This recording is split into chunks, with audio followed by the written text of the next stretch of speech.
Bienvenue dans Droit de réponse 105.1, une émission radiophonique et audiovisuelle qui a pour objectif de rassembler les communautés francophones multiculturelles locales autour de thématiques en lien avec la francophonie locale et l'actualité culturelle et communautaire. Cette initiative est rendue possible grâce au Fonds canadien de la radio communautaire.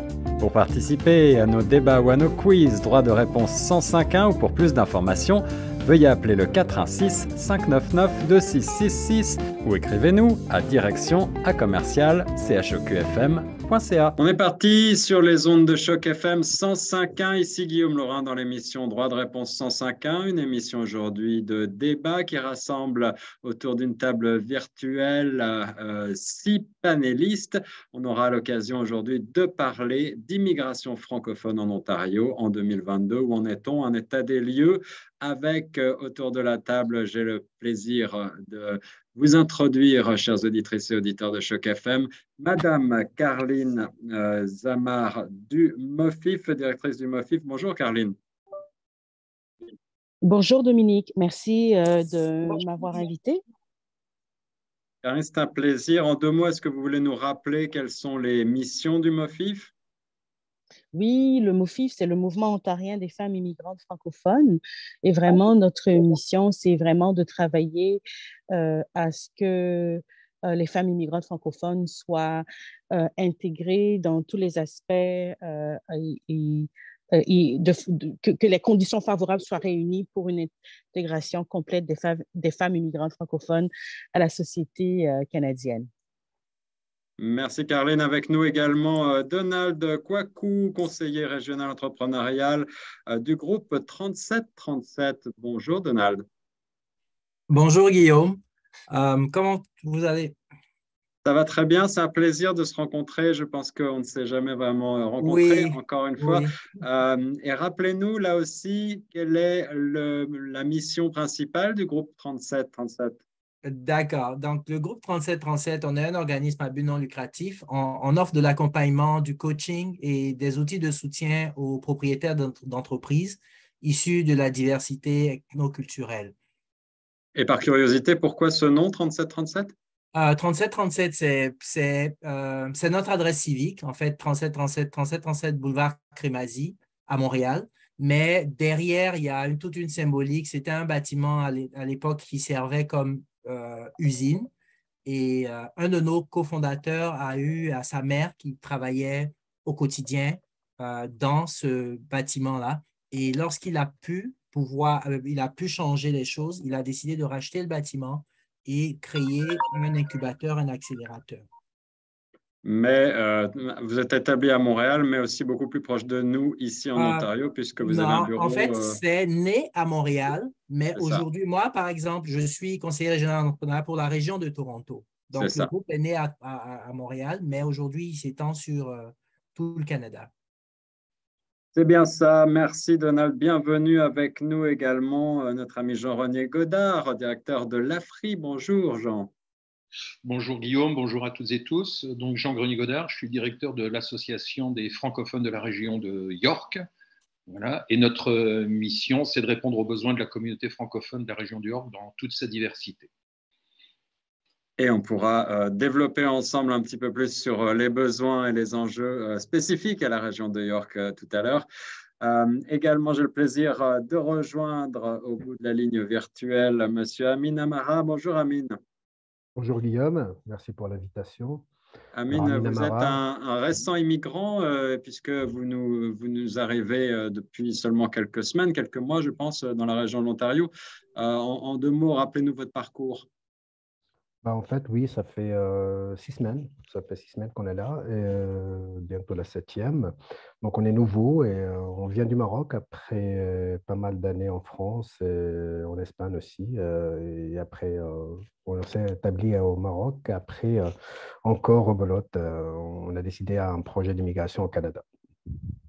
Et on pourra aborder à travers votre exemple les difficultés, les rêves, les espoirs et peut-être tout ce qui tourne autour du fait d'immigrer, de s'installer dans un nouveau pays et dans une nouvelle région comme l'Ontario, en particulier du point de vue de l'intégration sociale de l'emploi, de l'immobilier, de toutes ces questions qui intéressent tous les nouveaux immigrants. Pour co-animer cette émission et également pour partager cette expérience d'immigrante, eh bien, j'ai le plaisir de rejoindre une nouvelle fois Nathalie Salmeron avec nous. Bonjour Nathalie.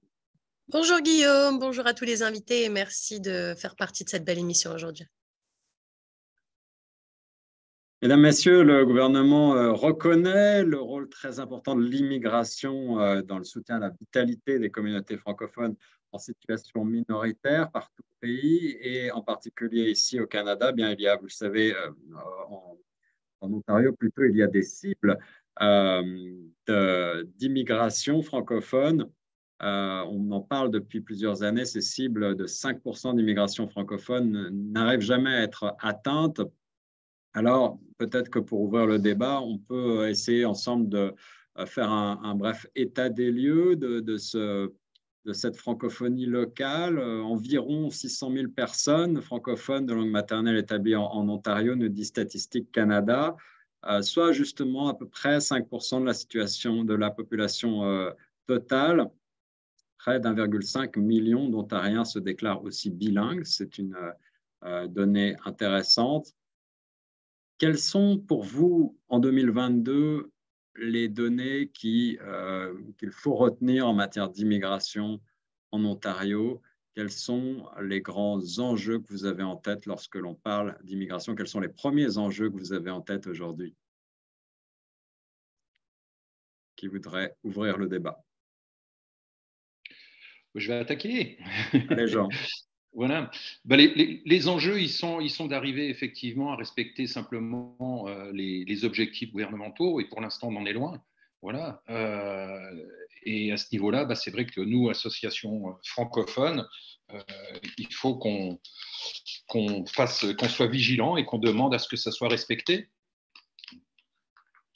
Voilà un premier sujet de discussion. Alors, en effet, les francophones au Canada hors Québec, c'était péniblement entre 3 et 2,8% là, suivant les années. Le dernier chiffre de 2021, c'est juste 2% de l'immigration. C'est nettement insuffisant par rapport aux objectifs. Comment ça se fait qu'on n'arrive pas à inciter davantage de francophones à venir s'établir dans la province? Enfin, je ne pense pas que ce soit, on n'incite pas les. Je pense que le problème, il n'est pas d'inciter les francophones, c'est est-ce qu'on leur permet de venir et dans quelles conditions. Le problème, il est plutôt dans ce sens-là, à mon sens. Oui, j'aimerais rebondir sur oui, ce que Jean disait. Tout à fait. Je veux dire, il y a ce qui est dit dans les chiffres, ce qui est décidé par Ottawa, mais dans la réalité, c'est différent. Je veux dire, quand on regarde au niveau de l'immigration, ça peut ne pas être très parlant parce que les critères d'immigration dépendent de beaucoup d'autres éléments, mais on peut regarder tout simplement quelque chose qui est palpable, qui est le taux, par exemple, le taux d'admission pour des étudiants francophones d'origine qui souhaiteraient s'intégrer pour étudier en Ontario. Mais je veux dire, le taux de refus des étudiants francophones, on en parle, mais ça, c'est quelque chose qui est tellement simple à faire. Je veux dire, on pourrait déjà commencer par là avant d'arriver même au taux d'immigration qui, on pourrait dire non, OK, c'est parce qu'il y a peu de personnes qui soient dans tel secteur économique ou bien qui répondent aux tels critères d'âge ou tels critères d'éducation. Donc, je veux dire, il y a, comme Jean le dit, comment faire pour que ce taux de 5% ne soit pas que des chiffres, mais que ce soit appliqué dans la réalité? C'est vraiment le défi. Alors, je vais demander à Amine de nous partager son expérience, sa courte expérience en tant que nouvel arrivant, parce que je sais qu'Amine doit nous quitter au milieu de la discussion. Alors, Amine, lorsque vous avez décidé de venir vous installer en Ontario, quels étaient les critères que vous aviez retenus? Pourquoi ce choix? Et quelles sont ensuite les difficultés que vous avez rencontrées et peut-être les surprises que vous avez eues en 2 mois? Alors, les surprises, oui, il y en a eu, enfin pas beaucoup, mais il y en a eu. On a eu ce que je fus frappé en fait par cette, comment dire, on dit qu'il y a 2 langues officielles au Canada, Mais j'ai remarqué quand même qu'il y a une langue et demie, hein, on va dire. Mais il y a surtout cet affrontement qu'il y a entre le français et l'anglais. J'ai l'impression qu'il n'y a pas de complémentarité et on ne cherche pas à le faire. On cherche toujours cet affrontement. On ne cherche pas un bilinguisme, que ce soit du côté du Québec où on est toujours majoritairement francophone, ou du côté, bien sûr, des autres provinces, où on est majoritairement anglophone. Mais au-delà de ça, on s'y attendait aussi à ce que ça soit complètement anglophone, l'Ontario, avec les chiffres que vous avez bien voulu donner. C'est quelque chose qui nous a pas choqué, hein. Donc, on s'attendait quand même à avoir un environnement complètement, non seulement anglophone, mais aussi américanisé. Et d'ailleurs, on le voit même dans le monde des affaires, ou même au sein de Montréal, la première langue des affaires, la première langue de l'économie, c'est l'anglais. Donc, nous, on s'y attendait. On a choisi l'Ontario parce qu'il y a Toronto, surtout, parce qu'il fait moins froid, on va dire, entre parenthèses, hein, ça reste quand même juste entre parenthèses. Mais voilà, il y a des choses qui ont été réfléchies en amont par rapport à ça, mais honnêtement, on a fait beaucoup de recherches, de par mon background académique, je fais beaucoup de recherches, donc automatiquement, j'ai un peu lu là-dessus et on s'y attendait à cet affrontement, on s'attendait à ce que ça ne soit pas vraiment complètement bilingue, ne serait-ce que bilingue déjà. Et je comprends aussi ce qui se passe concernant les objectifs qui sont politiques, bien sûr, encore une fois, mais sur lesquels on est quand même assez loin. Mais comme l'autre jour, on en parlait, toi et moi, Guillaume, concernant même les budgets alloués à la francisation, même au sein du Québec, qui ne sont pas complètement dépensés pour le français. Donc, si déjà au Québec lui-même, où bien sûr on parle français, où on est pro-français, entre parenthèses, j'allais dire, il ne faut pas attendre beaucoup de l'Ontario ou des autres provinces anglophones par rapport à ça. Mais ça reste quand même des politiques générales qui sont pas seulement dépendantes du fédéral, mais ça dépend aussi de chaque province. Après, bien sûr, qu'est-ce qu'ils font pour ramener des gens ici dans cette pénurie de main-d'œuvre? J'allais dire, pas grand-chose. Je pense que Jean a complètement raison quand il dit qu'est-ce qu'on fait pour leur faciliter les choses, pour quand même, ne serait-ce que pour, je ne dirais pas faciliter, mais avoir une sorte de pathway qui est assez clair et assez précis, sans pour avoir autant de choses qui se mettent au travers le chemin au fur et à mesure qu'on avance. Mais bon, encore une fois, c'est des choix, mais je pense que aussi que c'est des choix que les gens doivent apprendre à vivre avec, mais c'est surtout, avant de venir en immigration au Canada, il faut vraiment lire beaucoup, il faut vraiment se documenter beaucoup. Il ne faut pas juste venir à l'aveuglette. C'est quelque chose qui se réfléchit beaucoup, c'est quelque chose qu'il faut vraiment être prêt à endurer, mais c'est aussi pas mal d'opportunités. On ne va pas parler juste des choses qui sont négatives, mais c'est pas mal d'opportunités aussi. On va aborder les questions des méandres administratives. Je pense que personne n'a vraiment le goût de ça. Mais je crois que Jean voudrait réagir sur la question peut-être du bilinguisme, Jean. Oui, alors effectivement, on parle d'immigration ici en Ontario, et je suis désolé, il faut le dire, l'Ontario est une province anglophone. Et quand on parle de bilinguisme, c'est effectivement au Canada, francophone pour la plupart au Québec, mais ailleurs, c'est anglophone. Et quand on dit « je vais venir au Canada parce que c'est bilingue », c'est pas vrai.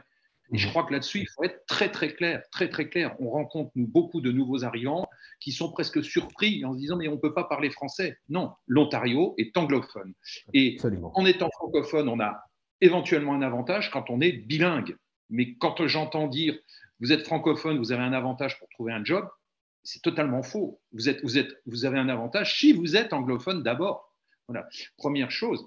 La deuxième chose aussi à dire par rapport à l'immigration, c'est qu'il ne faut pas oublier qu'au Canada, c'est une immigration choisie. Vous venez parce que vous répondez à un certain nombre de critères. On vous veut ou on ne vous veut pas. Et ça aussi, c'est quelque chose qui est important et qu'il faut rappeler. Donc, moi, je crois qu'il y a effectivement sans doute beaucoup de demandes parce que le Canada est un pays qui fait rêver. Amine l'a dit, il fait froid, c'est vrai, et c'est peut-être un des rares désavantages qu'il peut y avoir, mais autrement, c'est vrai que c'est un pays qui attire beaucoup, et si on ouvrait le robinet, ça se remplirait très très vite. Et voilà. Après, il faut bien savoir que si jamais ça ne va pas plus vite, c'est essentiellement des décisions qui sont politiques et administratives. Alors justement, sur ces critères et la nécessité peut-être de les assouplir ou pas, on va pouvoir discuter. Nathalie, tu voudrais réagir sur ce qui vient d'être dit? Oui, je voulais rebondir sur ce que Jean Grenier a dit. C'est vrai que c'est une immigration choisie et en général, juste un rappel comme ça pour les auditeurs de Choc FM 105.1, quand on passe la sélection pour vouloir devenir résident permanent, il faut aussi répondre à un certain nombre de critères. Donc, il n'y a pas que le critère du visa de départ aussi. Ça reste tout au long, en fait. Les critères, donc, on est d'abord sur des critères pour avoir un visa, pour arriver, que ce soit un visa étudiant, que ce soit un visa de travail, que ce soit un visa de tourisme aussi. Tourisme, il y a beaucoup moins de critères. Il faut juste avoir un passeport qui correspond avec les ententes du Canada pour avoir un visa de tourisme. Mais après, c'est vrai que quand on passe à l'étape de la résidence permanente, il y a énormément de critères aussi et un système de points.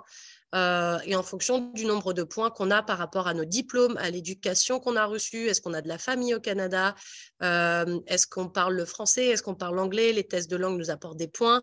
Bref, il y a toute une sélection en fait qu'il ne faut pas oublier parce que voilà, même si on s'est bien renseigné, comme Amine le disait, et c'est très important de préparer une immigration. On n'arrive pas comme ça avec 2 valises ou plus dans un aéroport. Il faut quand même faire quelques recherches. Mais effectivement, il faut aussi faire sa recherche sur le long terme parce que c'est vrai que tout ce qui a trait à la citoyenneté, mais d'abord à la résidence permanente, il faut passer aussi par beaucoup, beaucoup d'étapes et ça prend aussi beaucoup de temps.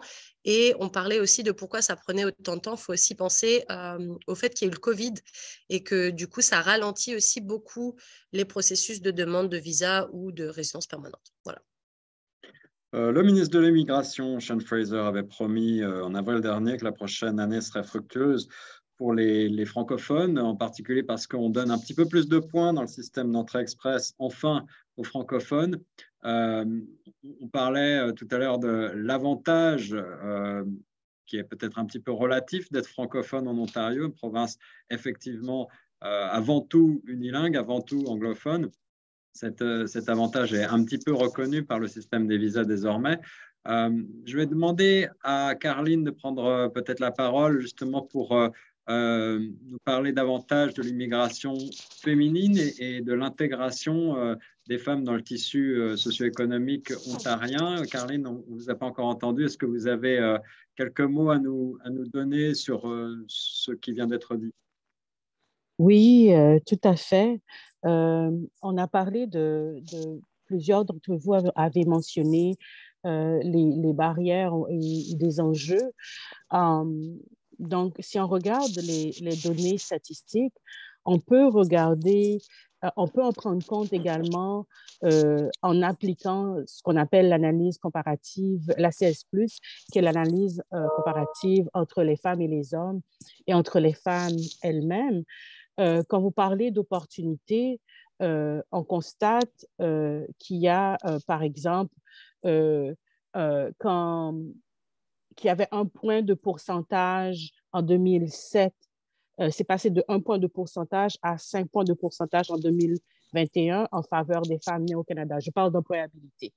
OK, si on regarde l'accès à l'emploi je donne des chiffres je pense que les chiffres montrent encore mieux les écarts. Donc, pour 10 hommes racisés, donc il y a 10 hommes racisés pour 1000 hommes pour des postes cadres supérieurs en 2016.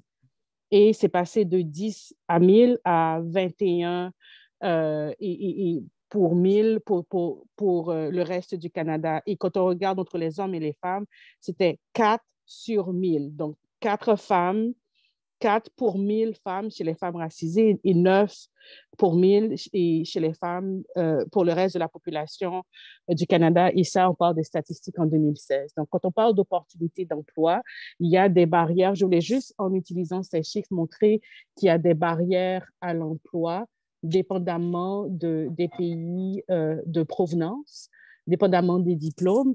La reconnaissance des acquis reste un défi majeur, donc il faut vraiment qu'il y ait un travail qui se fasse au niveau des différents paliers gouvernementaux et d'autres acteurs qui sont concernés parce que on peut, dans un moment de crise où on parle autant de pénurie de main-d'œuvre et que nous ayons cet enjeu qui existe depuis tellement longtemps de reconnaissance des acquis, je pense que c'est le moment de se pencher sérieusement là-dessus et de voir comment est-ce qu'on résout ce problème. Tout à l'heure, Nathalie a parlé de système de pointage.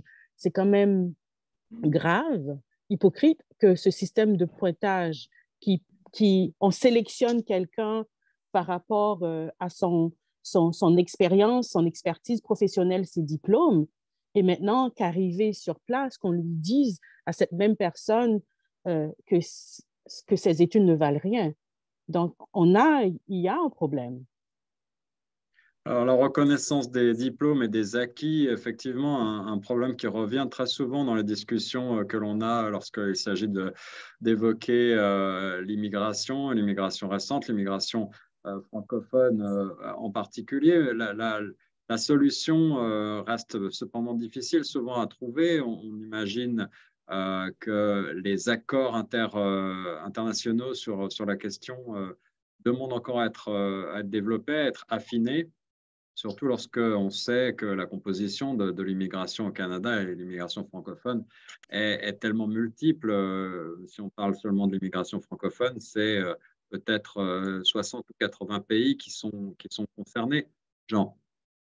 Oui, ce que je voulais dire, c'est par rapport à la reconnaissance des diplômes, il faut là aussi être un petit peu prudent parce que ce n'est pas le gouvernement qui va pouvoir agir là-dessus. Alors forcément, il a peut-être un petit peu de pouvoir, mais globalement, ce sont les ordres professionnels qui vont dire oui, non, on prend pas. Et donc là, on va vers d'autres interlocuteurs. Mais c'est clair que la reconnaissance des diplômes, c'est un vrai problème. Après, il faut...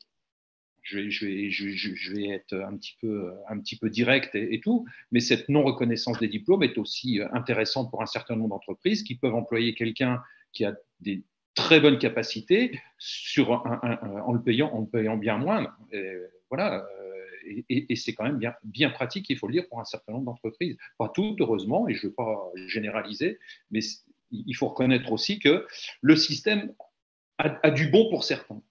Oui, donc tu veux dire qu'il y a peut-être des abus de la part de certaines entreprises ou certaines organisations de ce point de vue-là qui se permettent d'embaucher des gens bien en dessous de leur valeur réelle. Alors, je ne vais pas jeter la pierre sur les entreprises, même si effectivement elles pourraient tout à fait le faire, mais elles ont la bonne excuse de dire notre ordre professionnel ne reconnaît pas tel diplôme, donc voilà. Et par rapport au texte et par rapport à tout ça, on ne peut pas reconnaître que votre diplôme il vaut ceci ou cela. Intéressant. Donald, tu voulais réagir? Oui, bon, je voulais abonder dans le même sens que Jean. En tout cas, je veux dire, pour être, comme on va dire, immigrant récent, je suis là de moins de 5 ans, c'est ce que j'ai constaté aussi lorsque je suis arrivé. Je veux dire, ce n'est même pas une question d'ordre. J'ai l'impression que toutes les personnes qui arrivent, on les choisit, bac+5, 10 années d'expérience et tout, mais on leur dit oui, tu reprends comme quand tu étais agent de maîtrise. Donc, effectivement, on te paye comme 30 000 $ l'année. C'est bien pratique pour beaucoup d'entreprises. Donc, ce que Jean dit, c'est très vrai. Et ce n'est même pas seulement c'est même pas uniquement pour les ordres. Je veux dire, les personnes qui viennent d'arriver ont besoin d'avoir un emploi parce qu'elles ont besoin d'avoir la fameuse expérience canadienne. Et on se dit, bon, OK, ils commencent au bas de l'échelle, au fur et à mesure, ils vont grimper. Donc, c'est un peu comme ça qu'on crée comme un tunnel par lequel tout le monde doit passer. Il y a peut-être quelques chanceux qui arrivent à tirer leur épingle du jeu à l'arrivée, mais c'est un peu le circuit par lequel tous les nouveaux arrivants passent. De 2003 à 2021, plus de 70 000 immigrants d'expression française ont été admis au Canada dans les communautés hors Québec, pour rappel. Caroline, tu voulais réagir? Oui, j'aimerais réagir par rapport à ça. C'est tout à l'heure, Donald a parlé de certains immigrants qui commencent justement avec un salaire beaucoup moindre que d'autres à cause de cette reconnaissance de diplôme. Il y a des études qui ont prouvé que souvent, on veut croire qu'avec les années d'expérience, etc., que cet écart se referme et que finalement, cette personne immigrante va pouvoir être payée au cours de sa carrière à sa juste valeur. Eh bien, il y a plein d'études qui démontrent le contraire, dont l'étude qui s'appelle Connecting the Dots, qui montre que, au fait, plus on avance dans la carrière et plus cet écart s'élargit, s'agrandit. Donc, c'est un mythe de croire que oui, on donne une chance à quelqu'un. Oui, c'est bien de donner la chance au coureur, mais c'est pas nécessairement vrai qu'en faisant commencer quelqu'un à un salaire beaucoup moins que cette personne a une chance de se rattraper au cours de sa carrière. Je pense que il faut qu'on soit conscient de ce système qui crée des inéquités parce que ça soutient payer quelqu'un en étant très conscient qu'on embauche quelqu'un et qu'on offre quelque chose qui est bien, bien au-dessus de la valeur de cette personne. Ce système nous permet enfin, ça crée des inéquités et on devrait trouver des façons d'y remédier. Surtout quand il s'agit de payer des femmes à leur juste valeur. Un très bon point, Caroline, très intéressant en effet sur ce système à deux vitesses en quelque sorte. Amine, tu veux réagir? Oui, je voulais juste rebondir concernant cette problématique, mais en fait, moi j'en parlais avec un monsieur d'un organisme de pré-départ, mais c'était en off, je vais taire quand même le nom, c'était juste au détour d'une discussion avec lui, mais il m'a dit, vous savez, le Canada n'est pas intéressé par vous, en fait. C'est très simple, hein. Le Canada n'est pas intéressé par nous, mais il est intéressé par nos enfants ou par les enfants de nos enfants. C'est ça le plus important pour eux. Parce que nous, on n'intéresse pas, enfin, stricto sensu, ça ne les intéresse pas, nous, parce qu'on n'a pas leur fameuse expérience canadienne, on n'a pas les études américaines ou canadiennes.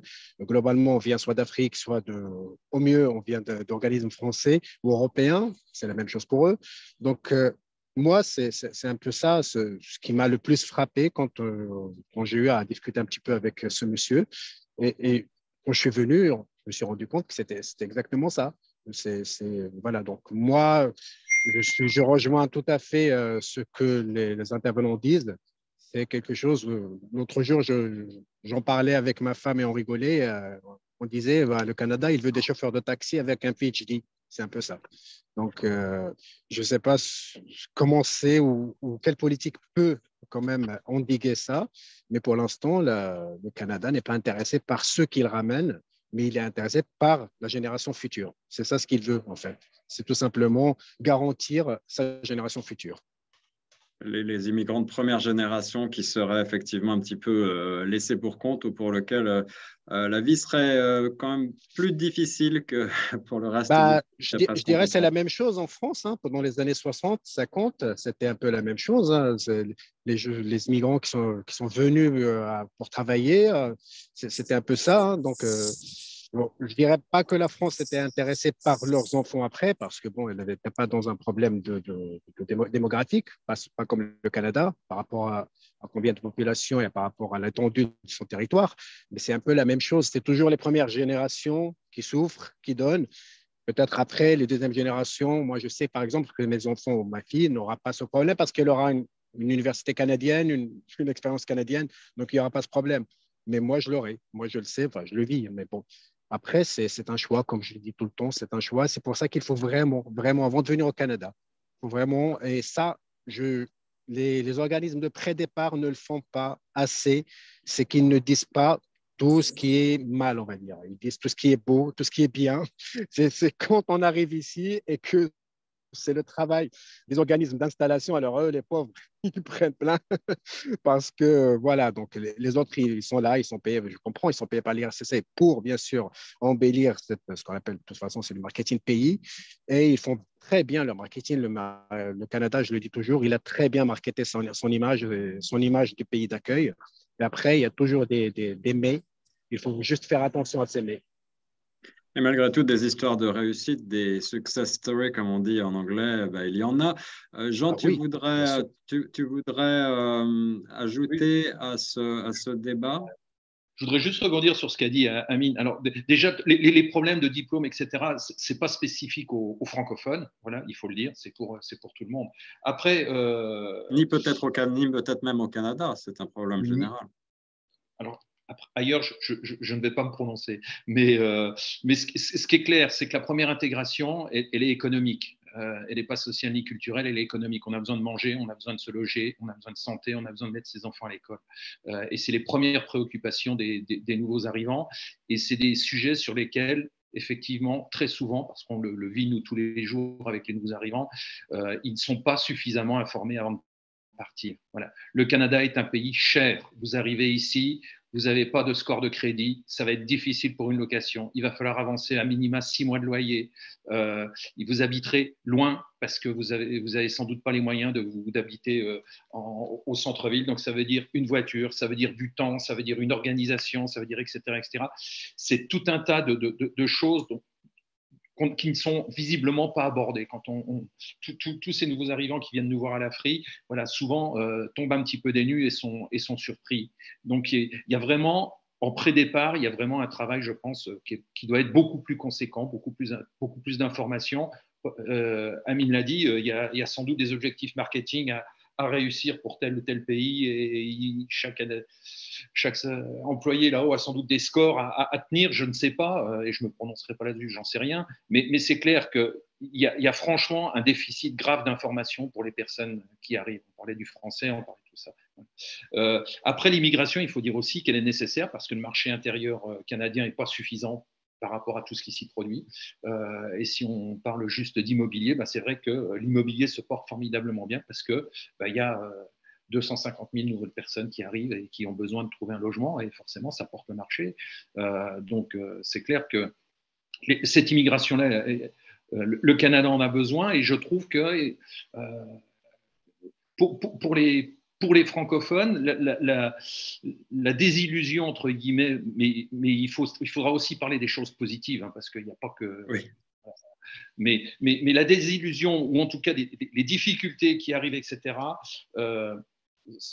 pourraient être évitées. Mais pour les francophones particulièrement par rapport à d'autres, c'est vrai qu'ils arrivent ici en disant, pour beaucoup, c'est bilingue, on est français, on a cet avantage, on parle français, on a cet avantage-là. Et puis, très souvent aussi, comme on s'imagine que c'est entre guillemets francophone, les différences culturelles sont grandement minimisées. Et le Canada, ça n'a rien à voir avec la France, ça n'a rien à voir avec le Maroc, ça n'a rien à voir avec Haïti, ça n'a rien à voir avec l'île Maurice. Voilà. Et là aussi, les nouveaux arrivants, bien souvent, je ne vais pas dire ont un choc, mais en tout cas, sont réellement surpris. On ne savait pas que c'était comme ça. Et ce travail d'éducation devrait être fait dans les pays en amont avant d'arriver au Canada, probablement. Moi, je suis un grand défenseur de l'importance du pré-départ. Voilà, je pense qu'il y a un vrai travail à faire. Quelqu'un qui ne maîtrise pas suffisamment le français et qui ne parle pas anglais, il n'a aucune chance d'avoir sa résidence permanente quasiment. Voilà, donc il vaut mieux le mettre à niveau dans le pays avant de partir plutôt que de l'envoyer ici en sachant pertinemment que voilà, très peu de temps après, quand son permis de travail sera fini, s'il se finit, il n'aura pas sa résidence permanente et il devra rentrer. Nous, on a vécu des expériences avec un certain nombre de personnes qui sont retournées au pays. Le Canada, pour eux, c'est un drame. Voilà. Qu'aurait pu être évité. Alors, on va aborder quelques notes un peu plus positives juste après, mais pour finir, Nathalie, un mot pour partager ton expérience également? Oui, non, moi je voulais juste rebondir sur un petit peu tout ce qui avait été dit, notamment le fait que les premières générations souffrent un petit peu et que les deuxièmes, en général, ça va mieux parce qu'ils ont tendance à aller à l'école ici et avoir les diplômes d'ici. Et c'est vrai que dans une autre émission avec Guillaume, nous, on avait pu s'intéresser justement à la scolarité ici. On s'était rendu compte que quand on est un étudiant international, on paye des frais de scolarité beaucoup plus chers que quand on est un étudiant canadien. Donc, du coup, c'est aussi quelque chose à prendre en considération quand on regarde les tarifs des écoles. Il faut savoir que quand on arrive avec son passeport hors Canada, donc de peu importe dans le monde, c'est vrai qu'on paye des frais qui sont bien plus chers. Mais donc voilà, ça, c'est quelque chose à prendre clairement en considération parce qu'en plus, quand on vient en tant qu'étudiant, on en parlait avec ces jeunes femmes qui nous avaient un peu raconté leur parcours. Elles nous disaient qu'au-delà des frais de scolarité, il y a également les frais pour se loger. Et je reviens un petit peu sur ce que disait Jean Grenier, c'est que c'est vrai, quand on n'est pas conscient de tout ce qui se passe dans une grande ville, je parle pour Toronto pour le coup, c'est vrai que c'est hors budget. Après, pour ceux qui sont venus pendant le Covid, ils ont peut-être eu la chance justement d'avoir des budgets avec peut-être 500 $ de moins sur les loyers actuels, parce que c'est vrai que c'est reparti très, très à la hausse. Mais voilà, c'est tout ça aussi à prendre en considération. Et sur une note un peu plus positive, un peu plus joyeuse, on va dire, parce que c'est vrai qu'on n'a pas un tableau très noir jusqu'à présent, mais c'est vrai que je pense que c'est pas parce qu'on est les premières générations qu'on est condamné à l'échec et à souffrir et à essuyer les pots cassés des autres.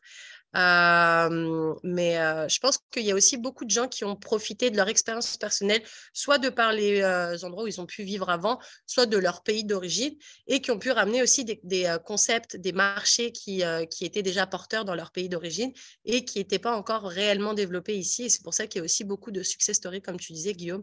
Voilà, je voulais juste le souligner et rappeler que le Canada, ce n'est pas forcément quelque chose de très compliqué. Si on arrive à être un petit peu malin et à se sortir un petit peu son épingle du jeu, on peut quand même réaliser de très belles choses, première génération ou centième génération. Voilà.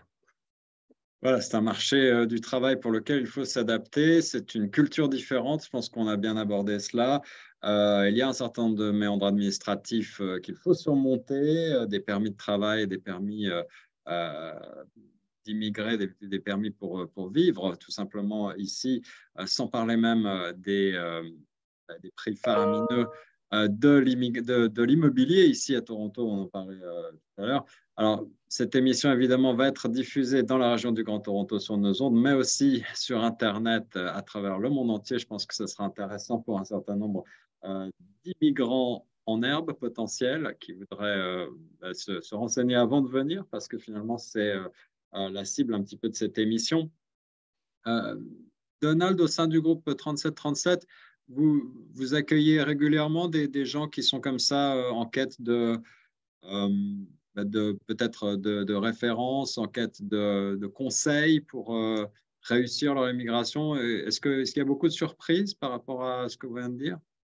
Je veux dire, on a un peu moins de surprises comparé à Jean, par exemple, qui reçoit, nous, les personnes qui viennent ou bien ceux avec qui on communique un peu avant l'arrivée, c'est des personnes qui veulent se lancer dans l'entrepreneuriat. Donc, il faut dire qu'en moyenne, les personnes qui arrivent au Canada vont avoir entre 30 et 40 ans. Donc, c'est des personnes d'âge mûr. Donc, elles ont souvent à peu près une dizaine d'années d'expérience derrière eux. Donc, ce qui se passe, c'est que très rapidement, ils regardent, OK, comment on peut faire pour mettre ça à profit? Est-ce qu'il ne serait pas bon qu'on participe déjà à l'économie du Canada, mais très rapidement qu'on essaie de tirer notre épingle du jeu pour capitaliser sur tout notre savoir acquis? Et c'est à ce moment-là que ça devient intéressant parce que des organismes comme Groupe 3737 ou d'autres organismes qui sont là vont aider ces personnes-là à se lancer sur le chemin entrepreneurial. Et c'est ça qui va mener à beaucoup de success stories dont on parle. Donc, c'est vrai que d'un côté, on a cette face-là où on fait beaucoup de publicité pour attirer des personnes au Canada et qu'il y a beaucoup de chocs. Mais après, c'est vrai que le gouvernement fait beaucoup d'efforts pour permettre aux personnes qui veulent se lancer en affaires de pouvoir le faire. Donc, après, ça permet de balancer un peu et d'avoir des personnes qui sont de première génération, certes, mais qui arrivent à s'intégrer en créant leur propre emploi ou en créant d'autres emplois pour des Canadiens. Alors, le rêve canadien passe-t-il justement par l'entrepreneuriat, la création d'entreprises? Est-ce que c'est le passage rêvé plutôt que de partir en tant que salarié? Jean, tu veux réagir, suivi de Caroline. Oui, très rapidement, déjà dire que parce qu'on est francophone, et puis l'émission tourne autour de ça, parce qu'on est francophone et que c'est une langue officielle, il y a des fonds qui sont alloués. Vous venez du Pakistan ou de la Biélorussie, vous n'avez pas droit à tout un tas d'aides qu'on peut avoir. Et il faut le noter et il faut le reconnaître. Et c'est quand même très, très important. Voilà. Et effectivement, il y a des groupes comme 3737, la SEO, le Conseil de la coopération de l'Ontario, enfin, etc., etc., la FGA qui sont là et qui ont monté tout un tas de programmes et d'autres, le MOFIF, bon, parce qu'ils ont des aides, ont monté tout un tas de programmes. Et effectivement, l'entrepreneuriat, c'est bien dans la mentalité d'ici. Voilà, on fait son chemin, on y va, on fait ses preuves, on y va, et tout est possible. Tout est possible et beaucoup plus qu'ailleurs. Voilà, moi, je suis impressionné.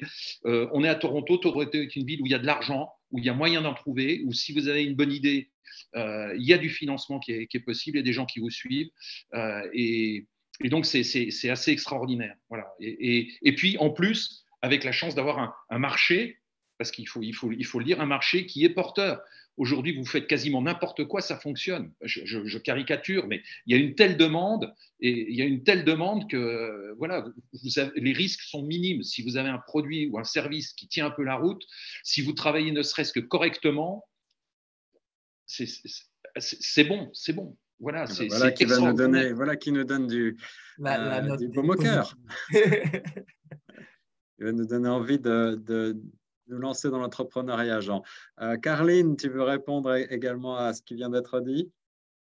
Oui, tout à fait.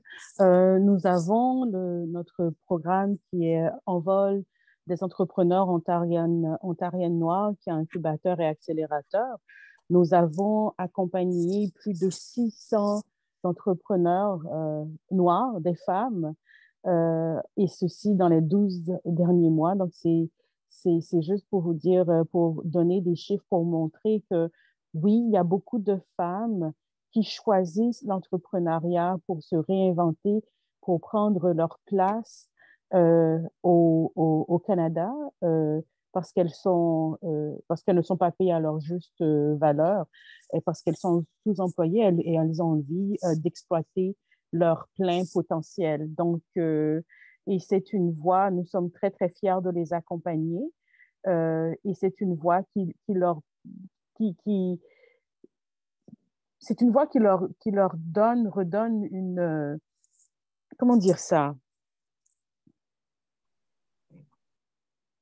C'est pas seulement une histoire de confiance en soi ou de prendre sa place, mais ça leur permet de prendre leur juste place parce que je ne trouve pas une autre façon de le dire parce que et nous avons ça, au moins cette société canadienne leur permet ça. Et au moins, il y a plein d'acteurs dans le secteur du développement économique qui les accompagnent et qui soutiennent celles et ceux aussi, les hommes qui ont envie de se lancer. Et voilà, on va pouvoir terminer sur cette note positive. Le succès, et en particulier le succès individuel, le succès entrepreneurial est bien entendu très mis en avant, y compris et pour les nouveaux immigrants. Il existe des programmes comme cela a été mentionné. On va terminer par un bref tour de table pour vérifier qu'on n'a pas oublié de points très importants. Je vais demander à Amine de nous donner un petit mot de la fin. Mon petit mot, ça sera que oui, il y a beaucoup de difficultés, mais c'est quelque chose d'assez fascinant, ça nous donne envie d'explorer pas mal de choses. C'est nouveau, mais c'est aussi beaucoup d'opportunités. Les choses ne viennent pas facilement. Donc, moi, je voulais juste dire qu'il faut être préparé pour le faire. Il n'y a rien de négatif dans mes propos. C'est juste qu'il faut vraiment être préparé pour le faire et il ne faut pas croire que dès qu'on arrive, on a le tapis rouge, mais il faut travailler, il faut chercher, il faut se documenter, il faut parler à des gens, il faut faire son réseau. Donc voilà, mais il y a toutes les opportunités qu'on peut avoir ici. Et ce qui est bien, c'est, on en parlait l'autre jour, il y a la liberté, cette liberté qui est assez intéressante d'entreprendre ce qu'on veut. C'est pas mal de choses qui sont très, très positives. Et on ne dira jamais assez à quel point il est courageux de se réinventer, de se relancer dans un nouveau pays, dans un nouveau continent, peut-être avec une nouvelle culture, parfois justement des nouvelles langues à apprendre. Et donc, ça prend du temps nécessairement de pouvoir s'intégrer au tissu socio-économique local. Et donc, il faut aussi faire preuve un petit peu de patience. Jean, pour terminer, un petit mot de la fin? Le mot de la fin, c'est d'espérer que les statistiques gouvernementales sur l'immigration francophone sont respectées parce qu'on s'abaisse d'année en année. Le nombre d'immigrants est toujours bien là et notre communauté, l'air de rien, disparaît un petit peu plus chaque année et c'est grave. Donc, il faut se battre pour ça. Mobilisons-nous. En effet, mobilisons-nous, fédérons-nous et travaillons ensemble. Donald, un mot de la fin? Oui, bon, je voulais quand même rester positif pour dire il fait bon d'être francophone en Ontario. C'est vraiment un avantage parce que le français, tu ne le perds pas et au fur et à mesure, tu peux rajouter l'anglais. Pour ma petite expérience, les anglophones du côté de Toronto ne sont pas très difficiles avec le niveau d'anglais, donc ça permet aux gens de s'intégrer assez rapidement. Donc, vraiment, si on arrivait à ramener plus de francophones, ce serait vraiment un bel espace et on pourrait vraiment faire vivre le bilinguisme ici en Ontario. Je veux dire, le meilleur endroit où on pourrait vraiment faire vivre le bilinguisme, ce serait en Ontario. C'est vraiment, on va dire, c'est un peu drôle, mais ce serait vraiment ça parce que la première souche serait francophone et puis on ajouterait l'anglais. Donc, ça permettrait vraiment un très beau mixage. Nathalie, un mot pour terminer. Ouais, je suis complètement d'accord avec ce que Donald vient de dire, avec la richesse et l'argent aussi. Jean en parlait aussi. Toronto est une ville qui offre beaucoup, beaucoup, beaucoup d'opportunités. Et je pense que justement, le fait d'être francophone, c'est un atout. Et voilà, même si c'est difficile, même si voilà, il y a pas mal de chocs, de culture, de plein de choses, être francophone, pour moi, c'est un atout et c'est un atout qu'il faut savoir faire vivre et enfin, représenter du mieux qu'on peut. Et je rejoins exactement ce que Donald disait, le français, bah, vu que c'est notre langue maternelle, on ne va pas forcément l'oublier. On peut avoir quelques petits oublis par-ci, par-là, parce qu'on parle beaucoup en anglais maintenant. Mais c'est vrai que voilà, rester aussi très ouvert sur ce que fait la communauté, sur toutes les richesses que tous ces francophones qui arrivent peuvent apporter à cette belle communauté, c'est important. Et de se soutenir aussi entre nous, parce que si on ne le fait pas entre nous, personne ne le fera. Merci Nathalie. Et on va terminer par Carline du MOFIF. Carline. Merci Dominique. Pour moi, mon mot de la fin, ce serait d'inviter tout le monde, que ce soit à être des alliés. À être des alliés, on a besoin d'alliés. C'est ensemble que les efforts des gouvernements ne suffisent pas. Si nous voulons que le Canada soit vraiment attrayant pour les immigrants, si nous voulons que les histoires à succès se multiplient, nous devons toutes et tous être des alliés, que ce soit au niveau personnel, individuel, mais au niveau des organisations, des entreprises, des corporations. Qu'est-ce que nous faisons pour une meilleure inclusion des immigrantes, des femmes immigrantes, des hommes? Qu'est-ce que nous faisons pour qu'il y ait plus d'équité dans nos organisations? Qu'est-ce que nous faisons pour adresser toute forme de discrimination systémique qui pourrait avoir dans nos institutions? Donc, soyons des alliés. Voilà ce que c'est ce que je nous souhaite à toutes et à tous. Merci beaucoup, Carline. C'était Guillaume Laurin dans l'émission Droit de réponse 105.1. Merci à toutes et à tous d'avoir participé. Je pense qu'on a partagé des points de vue inspirants, des points de vue qui font réfléchir sur cette question de l'immigration francophone en Ontario en 2022. Un projet qui est rendu possible grâce au Fonds canadien de la radio communautaire qu'on remercie au passage. Merci à toutes et à tous et on continue sur les ondes de Choc FM 105.